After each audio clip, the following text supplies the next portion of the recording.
No question. All right, Drew, let's get around to it, man. Let's talk about some of these quarterbacks that we're playing, because 2 weeks ago, we had our minds made up. We knew who the starters were going to be. Let's talk about a rookie report really quick.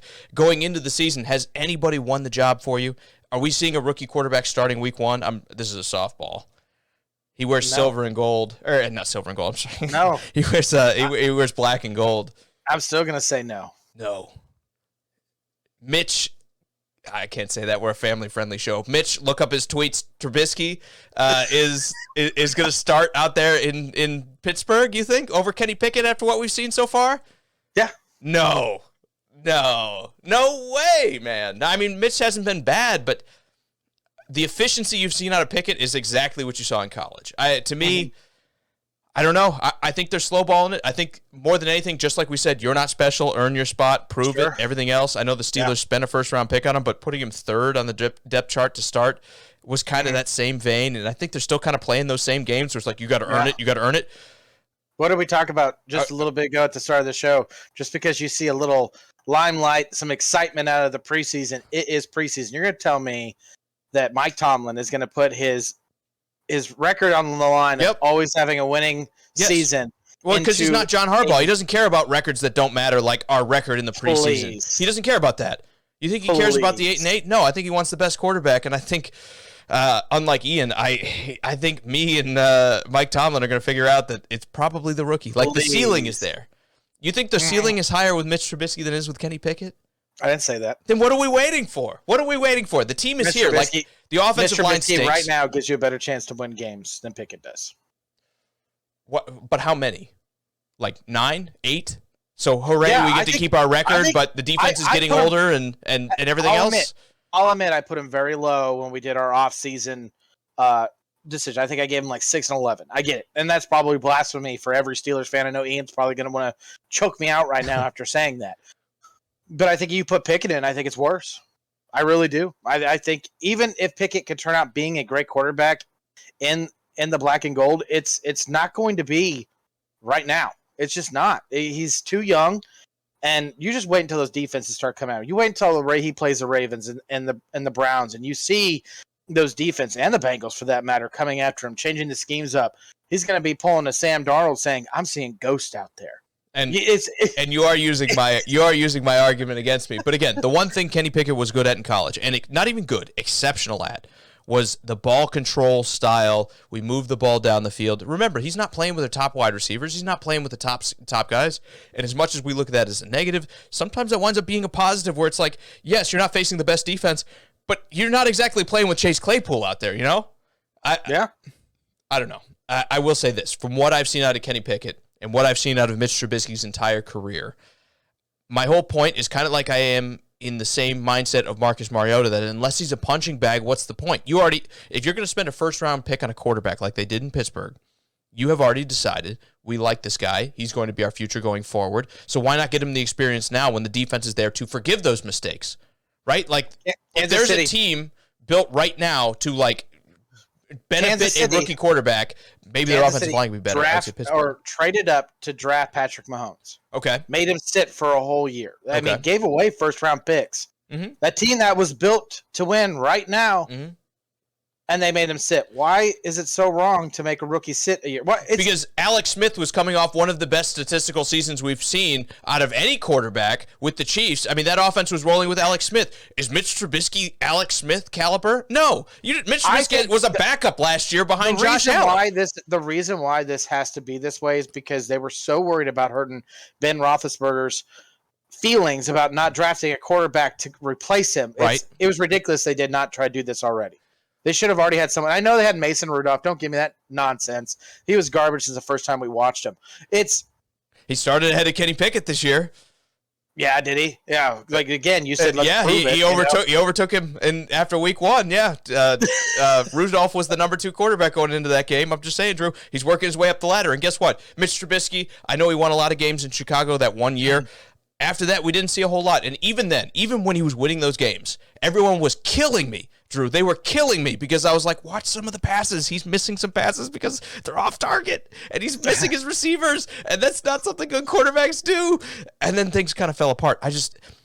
Why do it with Rudolph if Kenny Pickett is pro ready. I think part of what they did is they had to deprogram him a little bit of Mahomes from the. I think you're getting too ahead of yourself to call him pro ready. I think you're getting way too ahead of yourself to call him. That was his thing, and nobody's ever pro ready, right? But like when you get the pro ready tag, it means like you're mature, you've run an NFL style offense, you're good at ball possession, you don't make a lot of risky throws, that kind of thing in college.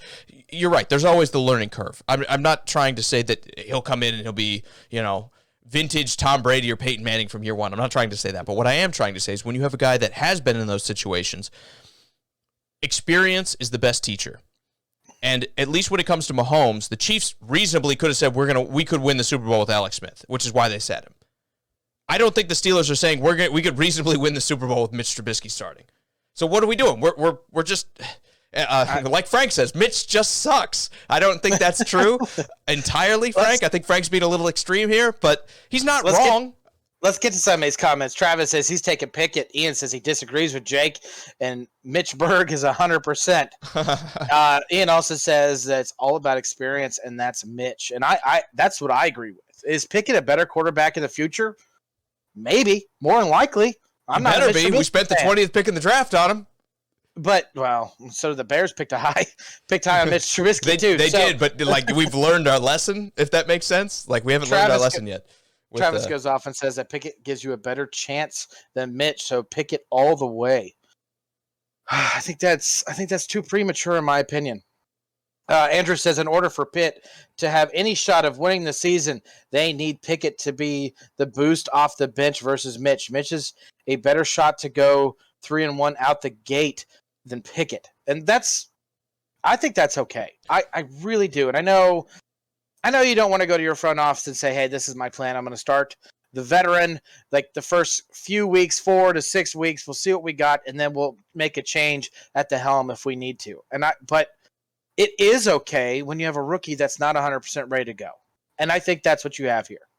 I must have stepped in it, Drew, because everyone in the comments is on your side here. Frank goes on to say that Pickett has to play against starters. A lot of QBs look great against guys that are going to be on the practice squad. And you're right. Again, this is the time for misinformation. But again, what you have to draw from these games, and it's tough because you can't watch every game, right? You can't be there to watch every pass. But usually people either look at the stat lines and say, here's what I saw. What I'm seeing out of Pickett is accurate delivery of the football. He's taking care of it. He's doing a good job with, under duress and everything. And he's putting passes in the place where the receiver can make the most out of the catch.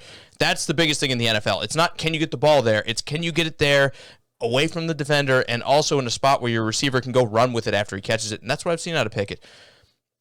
We've seen Mitch Trubisky, and I know Matt Nagy has probably weighed down on Mitch Trubisky too. Like that whole regime in Chicago probably did screw up some of Mitch Trubisky's high-end potential or whatever his ceiling could have been, probably lowered at playing with them in Chicago.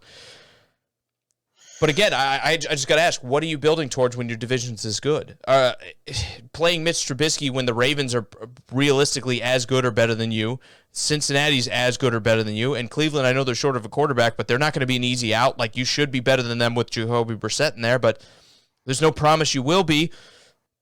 Even if you take this year and you go 7-9 with Kenny Pickett, isn't that better than going 8-8 or 9-7 with Mitch Trubisky missing the playoffs or squeaking in and being a one and done and not having your rookie quarterback get the experience of playing? Why wait? If it was like Malik Willis and he was missing passes, he wasn't going through his reads, he was run happy and he was very like skittish when pressure came on him, then I say yeah, he needs more time to develop, he needs more time on the bench, everything else. And I think that's what the 49ers did with Trey Lance.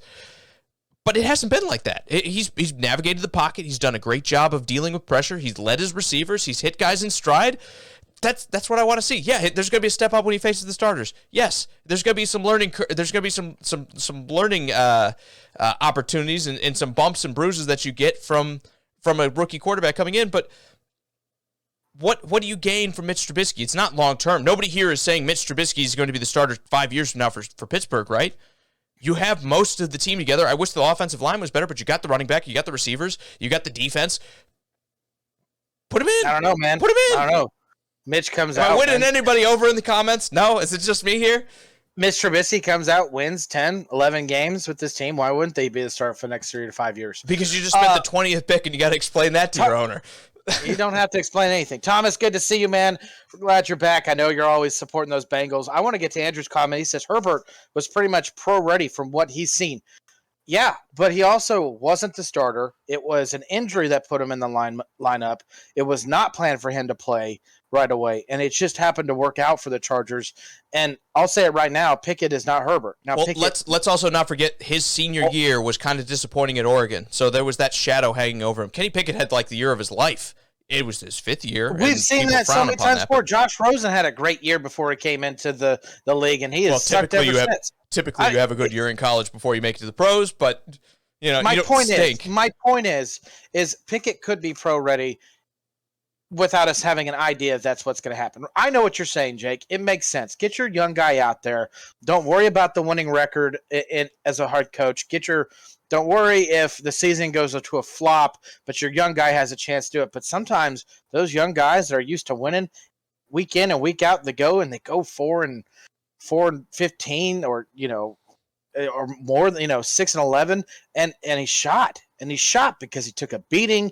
He's not ready. He has doubting himself. Like some of that stuff. They won't put it on him because it won't be like the Chiefs with Mahomes. He's not throwing 60 times. It ain't gonna be them putting it on him. It's gonna be himself putting it on him. I disagree. He's been good handling the football, and more than that, it's gonna be like Seattle, Drew, where Najee. We saw it last year with Big Ben. Najee Harris had how many carries for like 2.5 yards? I mean, they were not afraid to just chew Najee Harris up and just pound the rock. Guess what's going to be the same this year? It's going to be 3rd and 6 a lot because we ran the ball on 1st and 2nd down, and we got 2 yards apiece. You definitely have a defense where you can run the ball consistently throughout the game. It probably still be in every game. And they'll do that to protect him. But why not have a veteran that's been there before? Why not have a veteran that's played with a great defense, that has taken his team to the playoffs before? Why would you not do it? I am not sitting there going Trubisky's the quarterback of the future of the Steelers. I say there's a possibility because there's a possibility of everything. But because my window is closing, Drew, because my defense is getting old. You're asking why would I do it? Because my defense is getting older, and I know sooner or later I'm going to have to rebuild it. And I need to get the reps with the quarterback of the future now so that maybe next year, Joe Burrow went to the Super Bowl in year 2. I'm not saying Kenny Pickett is Joe Burrow, but you never know. There's only one way to find out is to put him in the game. I just, for other situations, I agree with you. Like when you're in those terrible situations like Miami last year, putting a guy like Tua in there, like you're setting him up for failure. Outside of the offensive line that they've tried to improve at least a little bit by bringing in James Daniels in Pittsburgh, what could get better on this team? The defense is good. I guess you could say the corners. Let me walk that back a little bit. They could get better. But my point here being you have adequate wide receivers. You have a running back that looks like he's good at his job and looks like he could be a potential star if we fix the offensive line. We've potentially improved bringing in James Daniels to play on the inside. I don't like the other moves they made, but hopefully it's a little bit better than last year. And you have a front seven that is just absolutely killer still in Pittsburgh. Put him in the game. This is my point. Put him in the game. Let's see what he's got. I get the point. I think people are chasing the short-term gains and ignoring the long-term benefits of like playing the rookie now. Like, maybe we make the playoffs with Mitch, and maybe we miss with Kenny Pickett. I would like to argue with that, but it sounds like we're not going to get to an agreement. There's 2 great quarterbacks playing right now, 3 great quarterbacks playing right now that I can remember that did not start year 1 and have Hall of Fame careers. It's not saying like he's ruined if you don't start him, but my point here is like year 2 might be the year that it might be your year. Like things almost broke that way for Cincinnati.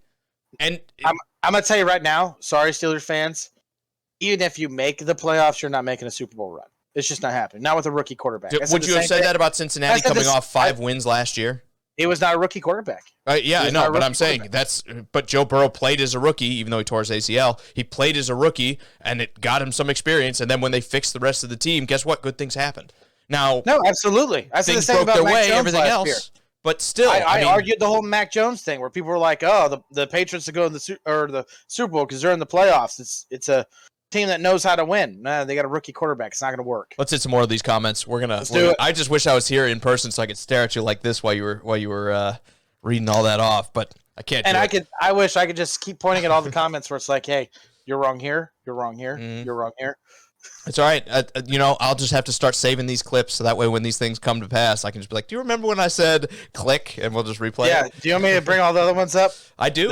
I do. Yes. I do. All right. You certainly don't let me forget about anyone I said I liked in the draft. Frank Mickelman, it's good to see you, man. He says, who is the number one receiver in Tennessee and Woods? And Travis says it's Woods, then Burks. It'll be then Woods. He goes off and says, yikes. Does your receiving core scare you at all? I actually like Robert Woods. I don't really know much about Burks to sit there and go, I don't like him or do like him. I know that they traded him off or traded A.J. Brown to get him. Right. Or like at least that was the replacement of him. And like every draft expert like comped him to A.J. Brown. If they're like, oh, who do I compare him to? You know, they're like, oh, this is A.J. Brown again. So of course the Titans were like, all right, we're buying in on that. We'll trade A.J. Brown to get a guy who's like A.J. Brown. But yeah, Robert Woods will probably be the number one. Treylon Burks is a little interesting because, like I said, this is the stuff you miss when you don't watch every snap of this preseason football, but they pushed him from the starting group with Malik Willis to play with the second team and third team of wide receivers and play with Logan Woodside, who is the third string now quarterback. There is an argument to be made that Malik Willis is so bad at throwing the football that they didn't want to put Treylon Burks out there to screw him up. And there's also an argument to be made that he hasn't done enough to prove it. But everything I've read and everything I've heard out of training camp is they like what Treylon Burks has done in practices and behind closed doors and in scrimmages and everything else. But it was weird to see him playing with, like, not the starters last year when he was playing. That's a little weird. One guy I would say, if it was any other team, I'd say think about him in fantasy, but because the Titans don't throw enough, just throw this out. But Kyle Phillips has looked really good as a rookie as well on the interior. They're already calling him like Wes Welker Jr. and stuff like that. He's looked good. Again, it's too early. Don't read too much into it, but he's looked very good. And for what I've seen of it, like he's a killer punt returner too. Are we seeing Ryan Tannehill in week 3 of preseason? No, you didn't see him win 1 and 2. I mean, no, he's on the bench, Drew. I mean, they're taking the Green Bay approach where it just ain't worth it. You got new weapons, and you're not willing to get some chemistry behind it. I don't get it. Perry, good to see you, man. He said, I don't know what that comment is. I'll just move on from it. I just wanted to say, hey, let's see here. I am behind. I am Guys, too. We're playing thank catch you up. So much for all the comments, and it means a lot to us. Another Jonathan's in. Hey, Jonathan, good to see you, man. Cameron's in. Great to see you as well. Ray, he says Drew is speaking the facts. I don't know what he's talking about. Everyone loves Mitch Trubisky, apparently. Like, I guess I'm the only guy to say Mitch Trubisky didn't have that good of a time in Chicago. I guess that's just me. I'd like you have 30 games worth of tape or something like that, guys. If you get some free time, go look that up. Jonathan Davies says, and also, do you guys think a vet running back would help the Eagles? Yes. Yeah. Well, they got veterans. I mean, realistically, they have them. Miles Sanders is a veteran. I mean, it's only a few years, but he is a veteran. You got Bart Scott. He's Boston a veteran. Boston Scott. But I always say I do it too. I almost said it too, and then I was like, no, it's Boston Scott. I was preparing myself to talk about that, but go ahead. Do that every time. But those are they the best 1-2 punch in the NFL? No. I don't know if with that offensive line, you don't need him to be. But yeah, I think the point is he talking about Kenyon Drake going to the Eagles? If that's what he's talking about. No, I know. I agree. Like, with that offensive line, Drew, we could run the football back there, and we're still going to average like 3.5 a carry. I mean, that offensive line is what really carried him forward. No, I will literally give you the best 5 yards you've ever seen, but as soon as I get hit, my body will just explode. Well, I didn't say how many carries. We both get 1, but we'd average 3.5. I'm just saying that offensive line is killer. I really think that is the strength of the team, and I think that's like 60% of running the ball is how well is your offensive line blocking. So kind of like I said, just about every team probably gets better with Kenyon Drake on him, and which is why it's such a head scratcher that Oakland's cutting him. It doesn't make a lot of sense other than he just really hates Josh McDaniels and this new kind of faux pas Patriots way BS that it seems like every New England faithful or every New England coach tries to instill somewhere else, and it just does not work if you're not Bill Belichick. Historically, Josh McDaniels has had huge issues with the roster that he took over. If you are a Broncos fan, you remember this well. It's when he got there, he literally traded every single name on your roster gone, and it set you back a few years. It did. I know. I think later on you got Peyton Manning and you guys won a Super Bowl, but it was. I mean, a setback for the Denver Broncos. Maybe he's learned his lesson. Maybe he hasn't. It doesn't look like it, Drew. He's trading everybody. He's making all these trades. He's cutting Kenyon Drake. It doesn't look like it. Yeah, but okay, you lose Kenyon Drake, your year's not over. Sure. I want to think when that happened, it was. Oh man, I'm stretching here. I think Eric Decker was gone. I think another receiver was. It's been a minute, but Marshall I know had been gone before that, right? That wasn't when they traded him to Chicago.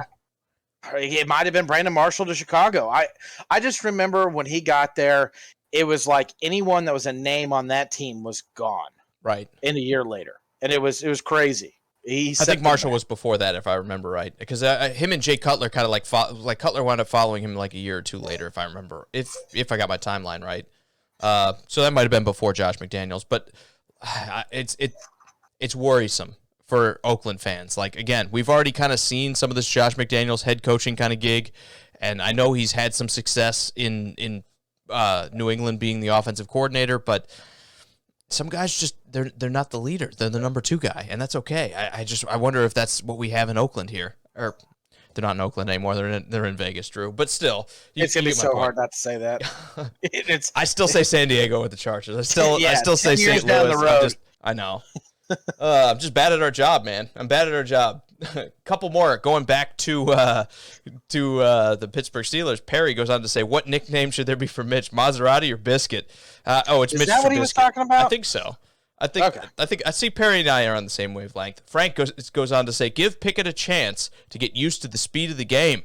A lot of old heads in here, guys. You guys are showing your age a little bit, saying, "Give him time to learn the NFL." Not me. Most of the time, I say, "Don't throw him to the wolves." I'm with you. I'm saying, let him learn behind somebody. But when everything's there, outside of like 1 or 2 things, sometimes you got to see what you bought, you know? You got to put him out there and see if Kenny Pickett's the guy, because next year, like I believe it was Travis said before, is most likely going to be a very deep quarterback class, and you might be able to make a play to go out and get another guy. What you can't have is 8 games worth of tape on Kenny Pickett or less, and then have to make that decision next year where Mitch wasn't good enough. We just missed the playoffs.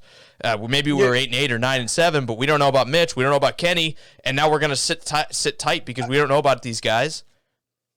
I think you're putting too much on the fact that they're worried about what the outside world thinks. If Mike Tomlin came into my office and goes, "Hey, I was wrong about Pickett, but here's this guy coming on the draft this year. I know we're picking 10. You know, he's worth it. Let's go up and trade for him." As an owner, I'd be like, "Mike Tomlin, you've done well for me. I believe you. Go do it." I don't understand why it's like, "Oh, you can't do it. You pick Pickett. It's over. Here's why. The future's done. If you're not Pickett, it's garbage. You're on the street." I don't understand that scenario. Here's why, and let me flip it. You're Mike Tomlin still in this scenario. I'm your owner, and I'm sitting here, and I run other businesses. You know, I'm a billionaire. My time's valuable. I'm always running around. I'm doing everything else. I'm like, man, we just spent the 20th overall pick on this guy. That could have been another edge rusher to play across from T.J. Watt. That could have been a great offensive lineman. That could have been a wide receiver. That could have been a lot of other things. And, man, I took this quarterback, and he stinks. I'm going to come down to your office and be like, "Drew, what were you thinking, man? Like, this could have been so many other guys." All great owners know that. But not all owners are great. Right. All great owners, like you said, but not all owners are great. But let's be completely honest here. The Steelers have had a great front office for a very long time. They have. So we are talking about a great ownership. We're talking about a great franchise. I'm not even a Steelers fan, and I can speak volumes of how great the Steelers have been. Sure. And Mike Tomlin, on top of that, he has an opportunity to go, "We messed up. Don't worry about the 20th pick." As the owner, you go, "Don't worry about that 20th pick, and we'll move forward because I trust in you and what you can put on the field." The problem is it builds. And every coach with as short as leash as everybody has, you know, these guys love making millions of dollars. You know, as a coach, as a GM, there's one thing coaches like more than winning, and that is having a job. Constantly being right. And sure, okay, maybe that outweighs all of that. But let me say this. When it comes to all that, it's like you're building this tower in the owner's mind. And every time you do something good, you know, it goes into the good pile. And every time you do something bad, it goes into the bad pile. All it really takes is a couple of years of like that bad pile stacking up. And all of a sudden guys say, "I don't know, man. You know, I don't know about it, dude. I don't know. What about Belichick? He's like historically been one of the worst top-end draft head coaches of all time, like realistically." Okay, but he's one of the best at the bottom, so he has at least the argument of like, yeah, well, you know, that first-round wide receiver, N'Keal Harry, he stinks. You can say the same thing about Pittsburgh, too. It seems no matter what they do, they find a receiver anywhere in the draft. I mean, I don't know, man. I get what you're saying. You're like, you need to find out. You have a team that could win now. Why put in Mitch Trubisky? I don't think Mitch Trubisky is winning a Super Bowl. I don't think Mitch Trubisky is going to win a playoff game. Sure. Then what are we doing here? Let me ask you this, Mike Tomlin, if I'm your owner, what are we doing here? We're playing to win the Super Bowl, right? Like we're the Pittsburgh Steelers. We want number 6 for them. Is that right? Yes. You want me to put in a guy that might not be ready, and it might ruin his career. That's what you're wanting me to do. Yes, and here's why. Because almost everybody and then I'll look at you and go, that's why you are the head. Hold on. That's why you're the owner and I'm the head coach. If we were Miami from last season and the offensive line is so, historically bad and we know he's going to get killed and we know the receivers aren't good enough and we know the defense is good but not good enough to really carry this team, I would say, let's sit on it. That's fine. But we built a good defense. Drew, we built a good defense here in Pittsburgh. We have good receivers in Claypool and Deontay Johnson, and we have Freiermuth to play tight end that looks like he's coming on. And our offensive line, we've made strides to get better. We brought in James Daniels, like the only good Chicago offensive lineman there is. Hold that thought. I'm not trying to interrupt you. Ian, he says, I wish I could call in on this conversation. Ian, write down whatever comment that you want, and I promise it'll be the next thing I say, dude. Jake, finish your thought. Let me say this. How about next week for the call-ins? If I can find a way to make it work, would you guys be interested in calling the shows? Now, obviously, we'll have to work something out ahead of time where it's only people we know that have been around for a while, long enough that we know you're not going to say anything silly. You can. Well, okay. No, you cannot. Don't say anything I wouldn't say when I'm like 2 or 3 beers deep. You cannot say anything that I wouldn't say. Okay, all right, fine. We'll meet in the middle. That's fine. Maybe next week we'll work on that. I promise. So if you're interested in that, message the show. If you can, if you're interested in calling in and you want to be on live with us, like I said, you got to have been around. I got to know who you are, because that's the biggest problem. Let me pull back the curtain a little bit. This is live, and obviously, it's not like radio where I have a dump button where if you say something you're not supposed to say, I can press that dump button and it doesn't exist. If you say we don't have 15 seconds. We don't have 20 seconds. If you say it, it's on the air. It's on the internet. Yeah. It's out there. And then Facebook is looking at us like we did something wrong. So again, if you're interested in that, send us a message. Just say, hey, here's what I want to talk about, and it doesn't have to be now. It doesn't have to be right after the show. We're working on it. That's all I can say. We're working on it. I love Perry's comment. He's pulling out the history of the Steelers. He goes, Steelers should make the playoffs no matter who they have. Tommy Maddox, Neil O'Donnell, Cordell Stewart, and Bobby Brister. Man, I agree. And that's why I'm sitting there to tell you that I don't think there's any reason to rush Pickett out there. This is a great organization. Play the veteran. I think someone else out there, and I don't remember who it is, I'm not going to search for it, said the O-line is not good. Why would you put a young guy out there and possibly ruin his career? And that's my whole point. But they're getting better, is my point. Yes, they've been bad.